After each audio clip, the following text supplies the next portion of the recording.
2019년을 기준으로 봤을 때 미혼부의 숫자는 7천여 명인데 비해서 미혼모 숫자는 2만 명 가까이 됩니다. 네, 미혼부 숫자가 3분의 1 수준이죠. 그런데 이게 정확한 수치는 아니라고 합니다. 미혼부는 아이의 출생 신고를 하기 어렵기 때문에 그렇다고 하는데요. 이게 도대체 무슨 말일까요?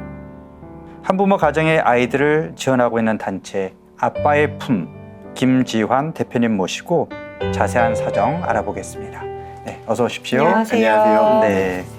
자, 미혼부는 아이의 출생 신고를 하기 어렵다. 이게 어떤 말인가요? 예. 그 가족관계 등록법 중에 네. 이제 그 혼인 외 자녀는 모가 출생 신고를 해야 된다라는 조항이 있습니다. 엄마가 출생 신고를 해야 그러다 된다. 보니까 아빠가 출생 신고를 할 수 있다라는 그 법 네. 자체가 없는 거죠. 네. 그래서 또 못하는 걸로 해석이 돼서 만약에 엄마가 출생 신고를 해주지 않고 떠난 상태에서 아빠가 본인의 자녀로 출생 신고를 하려면 재판을 굉장히 복잡한 과정을 거쳐야 되는 거죠. 네. 자, 대표님이 이런 사정을 잘 알게 된 거는 본인의 경험 때문이라고 하는데 지금 혼자 딸을 키우고 계시죠? 네, 맞습니다. 네. 네.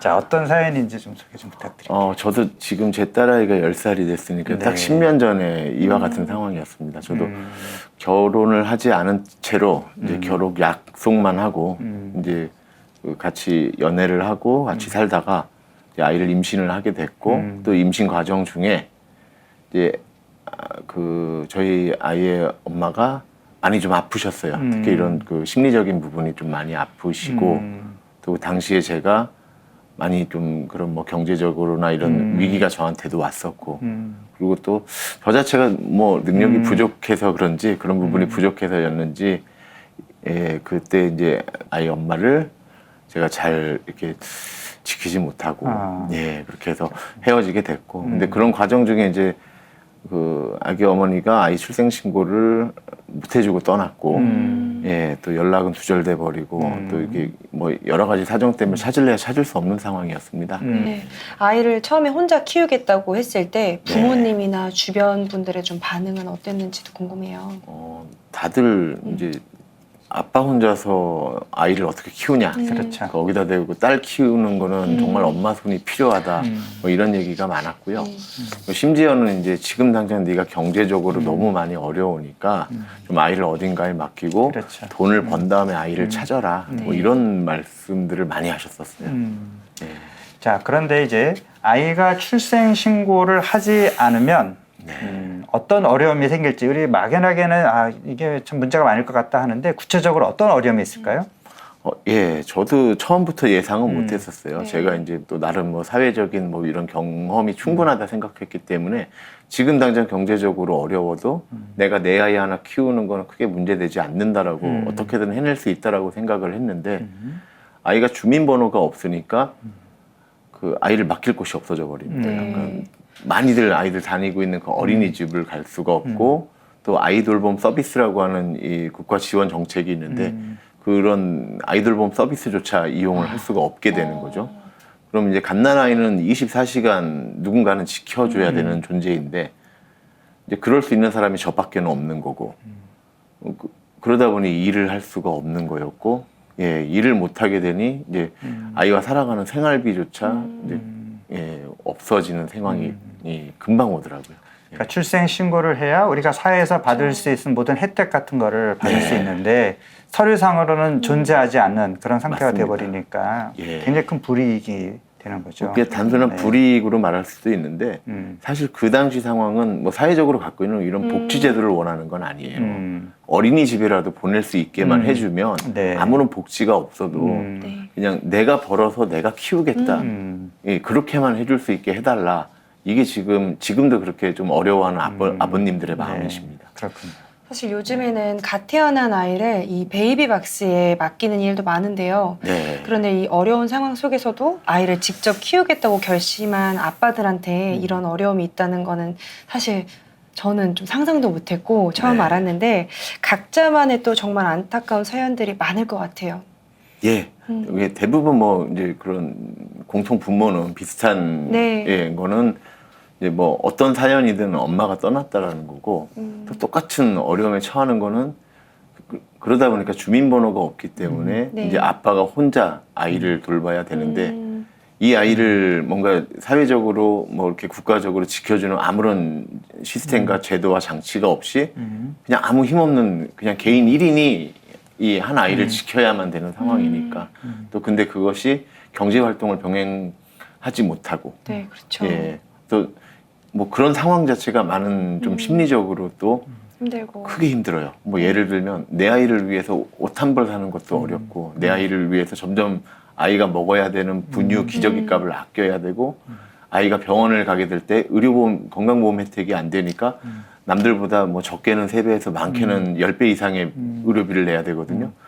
그런 거조차도 이제 부담스러워하는 거죠. 근데 아빠라는 존재가 자녀에게 들어가는 식생활비와 뭐 의식주와 뭐 그리고 또 이런 병원비를 부담스러워한다는 것 자체가 아빠로서의 그 자기 스스로가 자기 자격에 그렇죠. 네. 예, 의심을 갖게 되는 겁니다. 내가 아빠 역할을 제대로 못하는 것 같고 네. 아빠 아이한테 자격이 못해주니까 미안하고 네. 이런 마음이 드는데 그래서 이제 우리 대표님이 이 사랑이 출생 신고를 하려고 이제 더 적극적으로 노력을 하신 거잖아요. 네, 맞습니다. 네. 그 과정이 어땠는지 좀 소개해 주세요.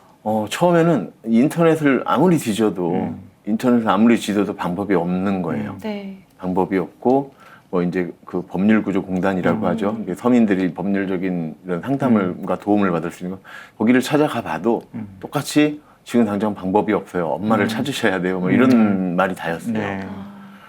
뭐 며칠 지나면 뭔가 새로운 방법이 인터넷에 올라왔을까, 며칠 지나면 올라왔을까 해서 그냥 계속 인터넷만 뒤지는 거예요. 예, 엄마를 찾을 방법은 없었고. 없고, 네. 예, 찾을래야 찾을 수는 없고 그러다 보니까 그렇게 그냥 방법 찾는 데만 몇 달이 흘러버리고 네. 그러는 동안 저희도 이제 뭐 저희 뭐 생활비라든지 또 저의 신용이라든지 이런 게 다 무너져 버렸죠.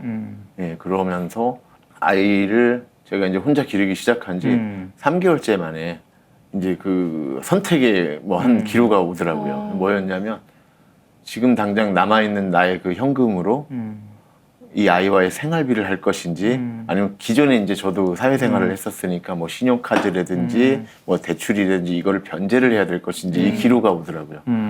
그래서 일단은 뭐 신용을 포기하는 결정을 하게 되고 그 얼마 안 되는 현금으로 일단 아이랑 더 버텨보자. 그러면서 이제 저도 이제 경제 활동을 다시 해야 되니까 100일 정도 된 아기 이제 3개월 된 아이를 이제 유모차에 태우고 다니면서 일자리를 구하러 다녔어요. 네, 또 들으니까 뭐 분유도 조금 남고 막 기저귀도 서너 개 남았을 때 네. 그때 정말 너무 어렵고 포기하고 싶었다 또 이런 얘기를 들었는데요. 네. 네. 제 아이의 먹거리조차 제가 지금 감당을 못하는 상황에 왔고 또 그 며칠 전에 아이가 한번 고열이 났었어요. 고열이 났었는데 조금 어떻게 하면 열이 내릴까 이렇게 저렇게 막 해보다가 도저히 안 돼서 이제 아이를 데리고 병원을 가야 되는데 그 병원에 뭐 예를 들면 아이가 건강보험이 안 되니까 또 그날 토요일 날 밤이었으니까 그 휴일 야간 응급실비를 너무 걱정을 하는 거예요. 그게 뭐 20만 원 들어갈지 네. 30만 원 맞아요. 들어갈지를 제가 근데 그 돈조차를 막 걱정하면서 뭐 아이를 데리고 병원에 갈까 말까를 고민하는 제 자신이 아빠로서 자격이 없어진 것 같고 그리고 사람도 아닌 것 같았어요. 제 스스로가. 그러다가 진짜 아이가 분유를 보통 분유가 4스푼이 필요하거든요. 네. 근데 한 2스푼 분량밖에 안 남은 거예요. 그러니까 아이 한 끼도 안 되는 분량이 남아있고 기저귀는 5장도 안 남아있고 뭐 그 지경까지 가니까 차라리 내가 죽으면 이 아이가 고아가 돼버리면 그나마 국적과 주민번호는 더 빨리 얻을 수 있을 텐데 라는 생각도 했고 그런 생각까지 하셨고. 네. 이게 또 사람이 그때는 이게 우울증 같은 게 심해서였는지 네. 되게 그 생각이 이상하게 변해요. 그러니까 정상이 아니에요. 그러다 보니까 나조차도 이렇게 힘든 세상인데 나조차도 이렇게 힘든 삶인데 이 갓난아이가 이 어린아이가 홀로 남겨지면 얘한테는 얼마나 더 힘들고 무서운 세상일까를 걱정하니까 아이랑 같이 떠나야 되나? 이런 생각까지도 했던 거죠. 예, 그러다가 베이비박스란 것도 알게 되고 뭐 오만 가지 걱정을 하다가 예, 정말로 자살을 결심을 하게 돼요. 정말로 자살을 결심했었고 이제 동반 자살은 차마 못하겠고 이제 아이와 이제 헤어지기 마지막 전에 내 아이 좀 좋은 분유로 잘 먹이고 나도 밥 한 끼 잘 먹고 그러고 끝내자 이런 마음을 먹고 구걸이란 거를 하게 됐죠. 네. 그렇군요. 그럼 그렇게 좀 거리로 나갔을 때 사람들의 관심이 좀 있었나요? 많이들 가져주셨나요? 예, 많은 분들, 그러니까 올해는 못 있었어요. 또 뭐 겨울이기도 했고 춥기도 하고, 그러니까 한낮에 겨울에 뭐 한 1시에서 3시 사이가 제일 따뜻하잖아요. 그러니까 그 시간 중에 아이가 잠이 들었을 때 한 2, 30분을 서 있어 봤어요. 뭐라고 이렇게 쓰셨어요? 그때는 뭐 그런 얘기를 썼던 것 같아요. 도와주십시오. 예, 지금 나라의 법 때문에 제 아이를 제가 출생신고를 못하고 있습니다. 국적과 주민번호가 없어서 이 아이는 어린이집에도 갈 수 없고 병원에도 갈 수 없습니다. 네. 그리고 저는 그러다 보니 제가 지금 일자리를 구하지 못하고 있습니다. 근데 이 아이가 좀 이 나라의 국민이 될 수 있게끔 도와주십시오. 뭐 이렇게는 써놨는데 그걸 보고 지나가시던 분들이 예, 뭐 그냥 말없이 이렇게 도와주시는 분도 있었고 막 엄청나게 애 데리고 나와서 뭐 하는 짓이냐고 질책하시는 분들도 있었고 예, 그랬죠. 그래서 그게 계기가 돼서 좀 사회에 알려지게 된 건가요? 예, 그러다가 한 번은 경찰이 막 그 길 건너편에서 막 걸어오더라고요. 근데 왠지 저한테 오는 것 같은 거예요. 네. 근데 왠지 경찰한테 이 상황이 알려지면 이제 저는 친권이 없는 사람이니까 그러네요. 아이가 뺏길 수도 보호시설로 네, 가고 네. 저는 이제 뭐 이렇게 네. 저 처벌받는 건 상관없는데 이 아이가 제품에서 다른 곳에 그렇죠. 보내져진다라는 게 너무 무서운 거예요. 그래서 네. 막 유모차를 가지고 도망을 가고 있는데 막 경찰이 쫓아오시는 거예요. 오시더니 하는 말이 선생님 1인 시위는 얼마든지 아무 데서나 언제 어디서든 하실 수 있는데 날이 추우니까 오늘은 또 이렇게 주변에서 보시는 분들이 걱정되시니까 제 모습을 1인 시위로 보셨더라고요. 그래서 이게 1인 시위였어? 라는 생각을 하게 됐고 그리고 저 또한 그렇게 한 그 4번, 5번 그렇게 길거리에 사람들 도와달라고 하는 동안에 운이 좋게도 그 모습을 본 누군가가 저에게 일자리를 주셨었어요. 그래서 일을 구하게 돼서 더 이상 그 행동을 안 해도 됐고 구걸을 안 해도 됐고 대신에 이제 쉬는 날에 네. 그럼 1인 시위를 계속 하지 보자 라는 마음, 그 결심으로 1인 시위를 계속 지속하게 됐었죠. 네. 그리고 그 1인 시위 중에 이제 지나가는 학생이었던 것 같아요. 교복 입은 학생이 사진 한 장 찍어도 되냐고. 그땐 제가 딱 그러했거든요. 저도 1인 시위 하다가 앉아서 쉬고 애기 이제 젖병으로 애기 이제 밥 주는 시간이었는데 그 모습을 사진을 찍었고 그게 이제 뭐 좀 SNS를 통해서 알려줬었나 보더라고요.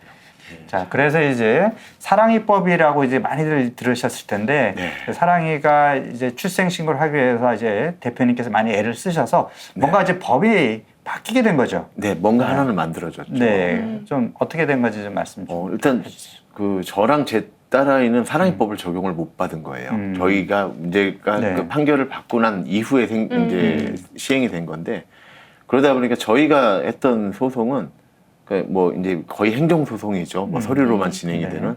근데 그 건수만 4건이었어요. 그 4건이 합쳐져서 네. 저와 제 딸이 그러니까 제 딸이 출생 신고가 된 거고 네. 그렇게 그 4건을 통해서 출생 신고가 된 딸이 이제 저랑 또 부녀 관계가 되는데 또 다른 절차가 필요했고 그러니까 뭐 이런 뭐 너무 복잡하잖아요. 일단은 그러면은 아빠가 출생 신고하기 위해서 뭐가 이제 필요한 거예요? 이 한 아이가 제 대한민국에서 태어난 한 아이가 출생 신고가 되기 위해서는 이 아이의 성과 본이 필요하고 네. 그러니까 어디 김씨 뭐 네네. 무슨 이씨 이런 네. 그 성과 본이 필요하고 그리고 이제 가족관계 등록부가 필요한 거예요. 네. 누구의 자녀인가 하는. 네. 근데 이 아이는 법적으로 그 가족관계 등록부도 없는 아이니까 그걸 연결할. 그러니까 본인 스스로 뭐 예를 들면 여기가 그 뭐 명동이니까 명동 김씨라는 그 성의 시조가 되는 거예요. 네. 그래서 성과 본을 창설을 해놓고 그리고 얘가 시조니까 이 시조부터 시작하는 가족관계 등록부가 만들어져야 되는 거예요. 아니 왜 아빠의 성가본이 왜 사용이 아직은 법적으로 제가 그 친권이나 그게 인정을 못 받았게. 그래서 아이가 그렇게 돼서 일단 친권을 인정받기 전에 일단 이름부터 예, 있어야 아이를 되니까. 일단 그 국적과 이제 대한민국 국민으로서 자격이 먼저 부여가 되고 그런 다음에 이 아빠가 이 아이는 제 아이입니다. 아니면 아이가 저 사람이 내 아빠예요 라는 이런 행정 신청을 또 하는 거예요. 근데 엄마의 경우는 그렇지 않잖아요. 그러게요. 엄마의 경우는 출생증명서라는 서류 하나가 있으면은 예, 다 끝나요. 그냥 엄마가 결혼을 한 사람이든 결혼하지 않은 사람이든 그 출생증명서라는 서류 하나면 되는데 아빠의 경우에는 그 유전자 검사를 미리 받아놔도 그 네. 유전자 검사 결과지가 있어도 법적으로 인정을 받지 못하고 있는 건 지금도 변함없는 현실입니다. 네. 그럼 사랑의법이 바꾼 건 어떤 변화를 요구한 거예요? 사랑이법이 바꾼 건요. 아이들을 출생신고를 그냥 해줄 수 있는 법이 생긴 건 아니고요. 저처럼 복잡하고 어렵고 긴 소송의 기간을 좀 하나의 매뉴얼로 정리를 해준 거예요. 그러니까 재판을 받을 수 있는 기회를 부여를 해준 거고 두 번째는 그 재판을 내 매뉴얼이 만들어졌기 때문에 좀 기간이 단축되는 효과와 뭐 이렇게 절차의 간소화가 생긴 거지만 결국에는 뭐 제 딸아이가 뭐 재판을 하는 거와 뭐 이 사랑이법을 적용받은 아이가 아이 또한 그 재판을 받아야 하는 그 아이가 재판을 받아야 된다라는 이 불합리함은 그대로인 거죠. 그럼 재판을 통해서 성과본을 받고 네. 그 다음에 절차가 어떻게 진행이 되죠? 그러니까 저 같은 경우에 이제 재판을 통해서 성과본을 받고 네. 그리고 가족관계가 이제 아이의 몫으로 가족이 합쳐지면 네. 이제 저희 둘이 다시 유전자 검사를 해서 증명을 하는 거예요. 이 아이가 내 아이입니다. 또 이 사람이 내 아빠입니다라는 걸 이 유전자 검사를 통해서 증명을 하면 그거를 이제 인정받아서 아이가 만들었던 성과본 그리고 아이가 만들었던 가족관계 등록부를 없애버리고 없애고 그리고 다시 저의 자녀로 편입이 되는 이제 거죠. 아빠의 밑으로 들어. 예, 굉장히 복잡하군요. 예, 이것만 해도 그러니까 개념 자체도 너무 복잡해요. 그게 얼마 정도 시간이 걸리는 거예요? 저는 통상 이게 한 8개월 정도 걸렸어요. 근데 이 소송을 준비하는데 뭐 소송을 뭐 준비하는 그 과정과 소송 방법을 찾는 데만 6개월이 걸렸으니까 저는 총 14개월 정도가 아이 출생 시간에 걸렸고 또 저보다 더 뭐 이제 판사님이 누구냐 또 지역이 어디냐 가정법원이 어디냐에 따라서 이 똑같은 소송도 기간이 천차만별입니다. 그래도 지금은 확실히 좀 그 기간이 좀 줄었다. 일부 아이에 한해서요. 이 일부만. 사랑이법이란 법이 또 모든 미혼부의 자녀들을 아우르지를 못해요. 그 딱 엄마의 인적사항을 모르는 아이들에 한해서만 적용이 됐다가 이제 뭐 엄마의 인적사항을 알지만 엄마가 출생신고에 전혀 협조를 해주지 않는 아이들까지 이제 포함된 건 얼마 되지 않아요. 그러다 보니까 아예 사랑이법을 적용받지 못하고 있는 아이들도 그 사각은 또 다시 존재하고 있고 이 아이들이 해야 되는 소송은 더 어렵고 긴 소송으로 아직 남아 있습니다. 자, 그래서 그 노력을 하셔서 사랑의법을 만드셨을 때가 언제였죠? 뭐 국회에서 통과된 건 2014년이고 2014년. 예, 시행된 거는 2015년부터 2015년. 시행됐습니다.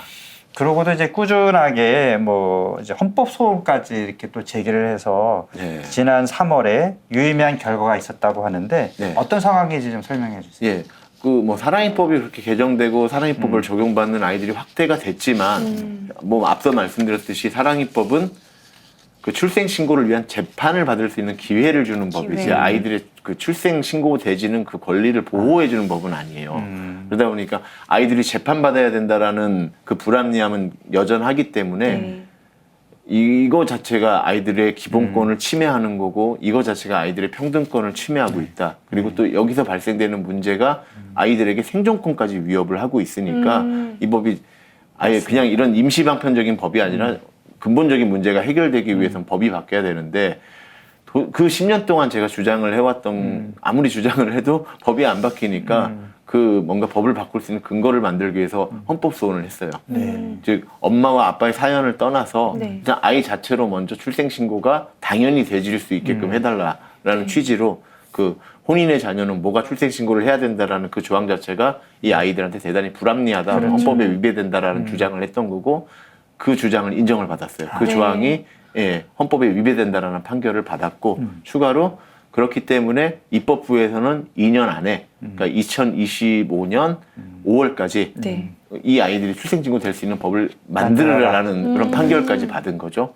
어쨌든 큰 성과네요. 네. 예, 그래서 이제는 법을 바꿀 수밖에 없는 그런 근거가 다 만들어진 것이고 조금 아쉬운 점은 그래도 그 2년 동안은 현행법이 유지돼야 되니까 앞으로 2년 동안은 계속 아이들은 재판을 받아야 되고 예, 저는 그 재판을 계속 도와줘야죠. 네.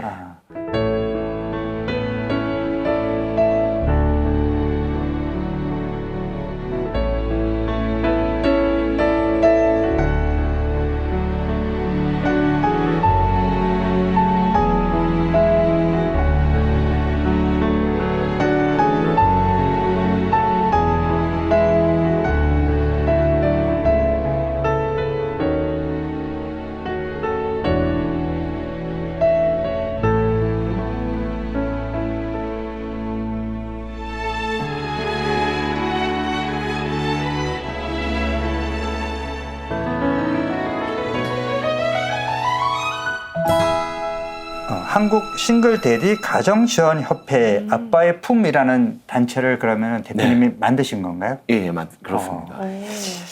혼자서 사랑이 키우는 것도 힘드셨을 텐데 네. 이 단체를 어떻게 만들게 되셨을까 궁금한데요. 예, 저와 제 딸이 이제 2014년도 가을에 이제 출생 신고가 됐고요. 네. 근데 그 소식이 좀 알려지면서부터 이제 물어서 도와달라고 저를 하시는. 도와달라고 찾아오시기 시작하셨어요.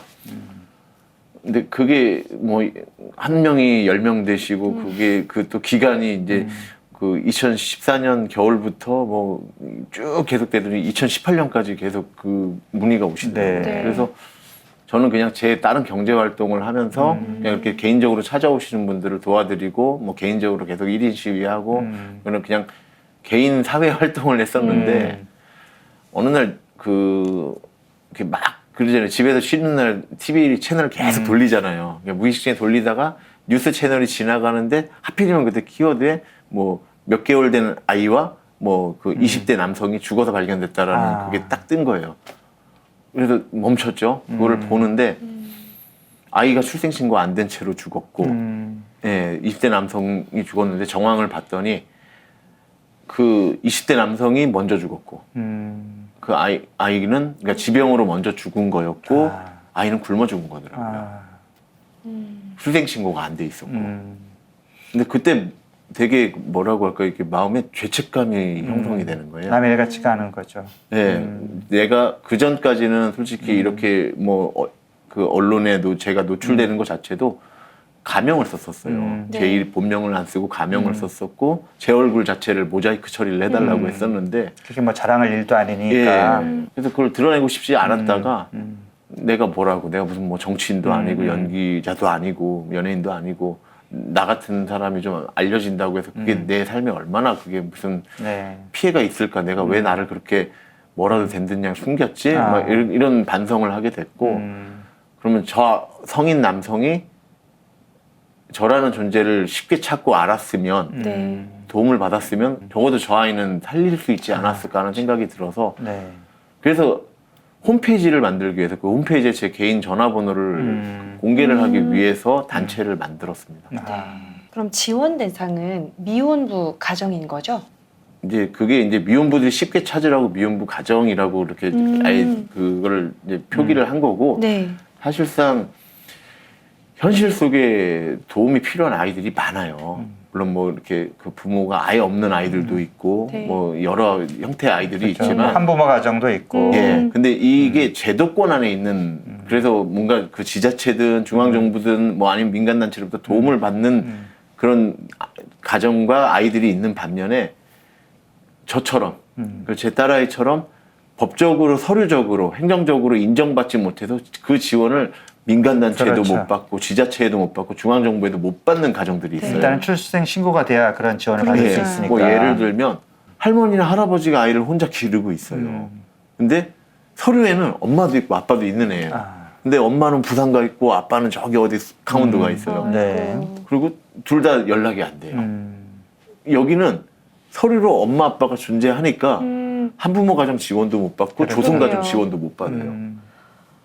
그래서 그냥 저희 단체가 그러니까 이름만 보면 한부모를 도와주고 뭐 이렇게 싱글 데디를 도와주는 것 같지만 그게 아니라 그냥 아이들의 국적과 기본권 찾아주고 네. 도움이 필요한 아이들을 대상으로 하는 그런 단체지 솔직히 한부모 당사자는 예, 그렇게 많이 도와주지는 못하고 있습니다. 그럼 구체적으로 어떤 도움을 줄 수가 있나요?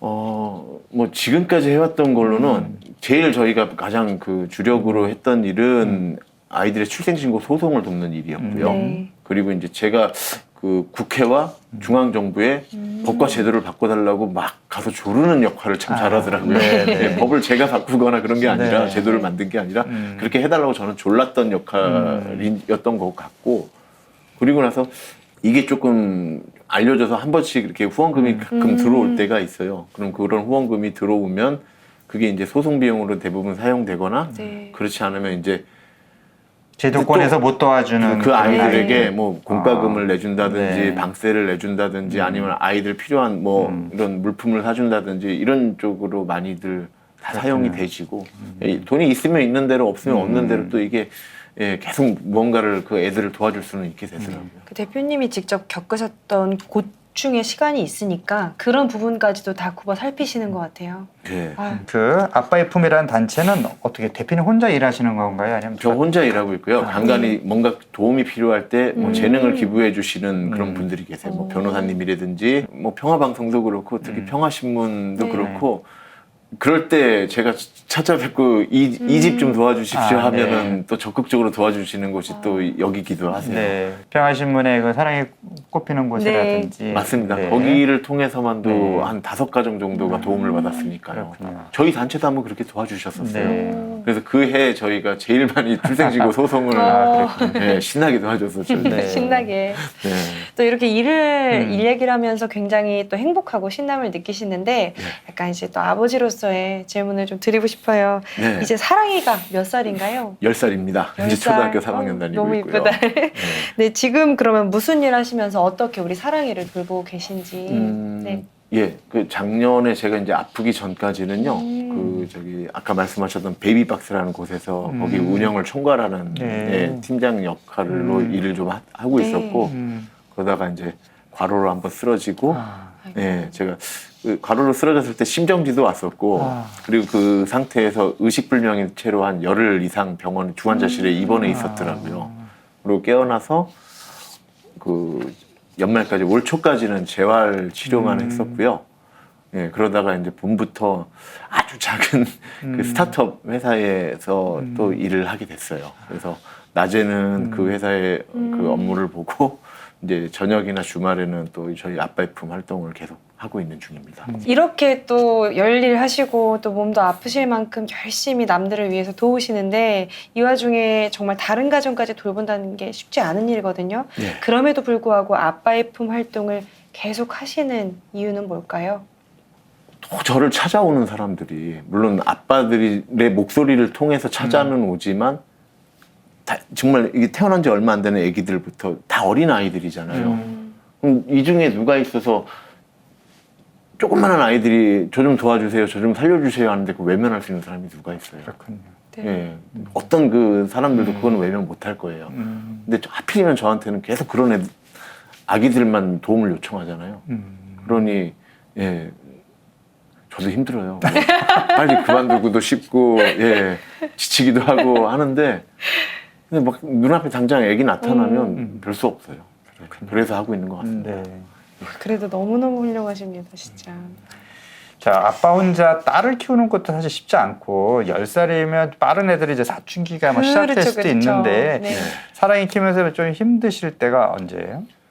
저는 제 딸이 너무 좋고 너무 사랑스럽고 너무 그 사랑이 정말 있잖아요. 근데 그 사랑하는 크기만큼 똑같은 크기로 아니면 그거보다 더 큰 크기로 미안함이 존재하고 있어요. 어찌 보면 사랑보다 더 베이스에는 그 미안함. 아이에 대한 미안함이 있는 것 네. 같고 엄마가 떠나간 게 엄마의 잘못이 아니라 두 사람 공동의 잘못인 거거든요. 제가 차라리 그때 능력이 있었고 제가 더 지혜로웠으면 예, 아이의 엄마를 지켜줄 수 있었을 텐데 그거를 못 지켜준 것도 저의 잘못이고 아이한테 너무 미안한 일이고 그러니까 엄마 없이 커야 되는 사랑이 그거에 대한 엄마의 사랑, 미안함은 네, 미안하죠. 예, 이거는 하루도 잠시도 안 떠나더라고요. 예, 그리고 또 제가 이렇게 활동을 하고 언론에 나와서 이 기록을 남기고 있는 것 자체가 아이한테 너무 미안해요. 아이는 지금도 저한테 엄마 얘기 전혀 안 꺼내요. 단 한 번도 지가 먼저 엄마 얘기를 안 꺼내는 아빠가 아이였는데 힘들까봐. 어쨌든 본인은 그 상처가 있고 아픔이 네. 있을 텐데 스스로 그거를 다스리고 있는 중인 것 같거든요. 그러는 동안에 아이는 얼마나 많은 고민을 했겠어요. 그렇죠. 수도 없이 판단하고 결론을 내렸을 것이고 그게 한 번 결론 내린다 끝난 게 아니라 네. 어떤 장면을 보고 누군가한테 무슨 말을 들을 때마다 뭐 TV에서 길거리에서 다른 집의 모습을 볼 때마다 얘는 나는 왜 내 엄마가 상황에 없을까? 대해서 고민하고 판단하고 결론 내리고를 수도 없이 앞으로도 반복을 할 건데 네. 그게 너무 두렵기도 하고 예, 제일 미안한 부분이기도 해요. 그래서 빨리 그만두고 싶은 마음으로 우리 대표님은 그럼 아빠의 품을 통해서나 뭐 개인적으로 앞으로 이루고 싶은 계획이나 뭐 바람이 있으신가요? 네, 뭐 개인적으로는 뭐 그 제 단체 이름처럼 세상에서 제일 좋은 아빠의 품. 그러니까 제 딸아이한테 이 아빠라는 존재가 가장 좋은 품이 그럼요. 평생 됐으면 좋겠고요. 네. 그리고 또 저와 같은 아빠들이 그런 품을 가지시면 좋겠고 네. 그리고 동시에 이제 저희 단체를 무슨 뭐 사단법인 만들고 재단법인 만들고 싶은 그런 욕심은 전혀 없어요. 그런데 이제 공동 육아 마을 꼭 아빠들만의 가정이 아니라 사회적인 제도와 이런 지원을 못 받는 그런 가정들이 네. 가까이에 모여 있고 네. 가운데 뭐 조그마한 사무실 네. 하나가 그런 센터처럼 유기적으로 이들이 좀 공동 육아를 하고 그래서 그 아이들이 서로 더 잘 자라고 또 그 아이들이 부족한 기회를 조금이라도 더 채울 수 있는 그런 시스템을 갖춘 뭐 그런 네. 작은 동네 하나가 형성되면 좋겠고 네. 그러지 않으면 이거는 꼭 제가 안 만들어도 됩니다. 이건 누군가가 이걸 누군가가 먹고 해주면, 누군가가 네. 뭐 경제적으로 또 이런 그런 뭐 더 저보다 머리 좋고 능력 있으신 분이 누가라도 됐든 먼저 네. 만들어 주시면 더더욱 좋고요. 네. 예, 마찬가지로 또 저희가 그 모자 시설이라고 하죠. 네. 그러니까 엄마와 그 어려움에 처한 엄마와 아이들이 네네. 들어갈 수 있는 그런 시설은 꽤 많은데 그건 많이 있죠. 반면에 아빠와 아이들이 들어갈 수 있는 부자 시설은 전국에 3군데밖에 없어요. 그리고 그조차도 한부모 증명서라는 이 증명을 받아야지만 돼요. 그 한부모 증명을 법적으로 제도적으로 받지 못하면 이용조차 못하는 그런 곳인데 그런 거 관계없이 정말 현실 속에서 도움이 필요한 아빠와 아이들이 네. 좀 들어와서 다시 좀 재정비하고 사회에 이제 자립을 위해서 다시 출발을 할 수 있는 그런 뭐 시설이라도 제가 안 만들어도 됩니다. 우리 누군가라도 누군가가 또 먼저 이런 거를 네. 시작을 해주시면 정말 네. 좋을 것 같습니다. 네. 그게 바람이고 꿈입니다. 이 대표님이 이제 그래서 이제 같은 어려움을 갖고 홀로 아이를 키우는 이제 분들에게 해주고 싶은 이야기가 꽤 있을 것 같은데 이 자리를 빌려서 좀 조언을 해주시죠. 지금 어려우신 그런 아버님들 좀 마음을 급하게 안 먹으셨으면 좋겠어요. 저는 저희 아이가 초등학교 들어가기 전까지 해마다 올해는 어느 정도, 내년에는 어느 정도, 그 후년에는 어느 정도를 그러니까 이렇게 좀 나아지면 된다라는 계획을 갖고 살았고 그 계획이 뭐 좀 가볍게 뭐 좀 쉽게 얘기를 하면 정말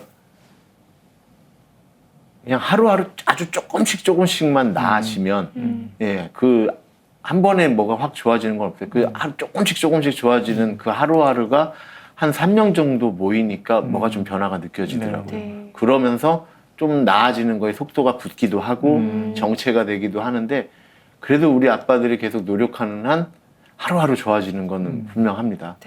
일단 제 딸아이와 함께 사는 그 생활하는 비용 그리고 남는 비용은 좀 다른 아이를 도와주는 비용으로만 쓰고 있는데 그 말씀을 드리고 싶은 게 성공하지 않아도 그냥 어느 정도 자립만 돼도 충분히 누군가를 도울 수 있는 입장이 되실 수 있으시니까 맞습니다. 예 그러한 삶을 같이 살아주셨으면 그러면 그 밑에서 자라는 아이들이 더 아빠에 대한 자부심과 이런 게 더 좋지 않을까 싶은 좀 그런 말씀을 드려봅니다. 네. 네. 많은 분들한테 정말 마음에 딱 터칭이 됐을 것 같아요. 네. 네. 혹시 대표님 우리 사랑이한테 네. 자주 해주시는 말 있으세요? 어떤 말을 제일 많이 해주세요? 사랑해? 이런 거요. 사랑아 사랑해. 사랑아 사랑해. 근데 그거를 되게 막 이렇게 좋네요. 다정다감한 그런 건 아니고요. 그냥 야, 왜? 그러면 사랑해? 그러면 에이씨 이러고요. 그리고 두 번째 그냥 저도 모르게 툭툭 튀어나오는 말이 야 사랑해? 야, 난 네가 제일 좋다. 내 새끼 정말 예쁘다. 막 이러면 뭐래? 이러고 가요. 그러는데도 근데 띵긋띵긋 웃으면서 뭐래? 이러고 가거든요. 네. 근데 그 말이 그냥 습관처럼 막 나오는 것 같아요. 네. 듣기만 해도 진짜 좋은데요. 이 우리 사랑이랑 대표님이 서로 깊은 사랑을 나누면서 또 정다운 부녀가 되시기를 진심으로 저도 응원하겠습니다. 감사합니다. 네. 그리고 이제 모든 한부모 가정의 아이들 또 부모님 위해서도 같이 기도하겠습니다. 네. 오늘 어려운 걸음 해주셔서 고맙습니다. 불러주셔서 감사합니다. 네. 한 걸음 더 다가설 수 없었던 내 마음을 알아주기를 얼마나 바라고 바래왔는지 눈물이 말해준다. 점점 멀어져 가버린 쓸쓸했던 뒷모습 다시 아파온다. 서로 사랑을 하고 서로 미워도 하고 누구보다 아껴주던 그대가 보고 싶다. 가까이에 있어도 다가서지 못해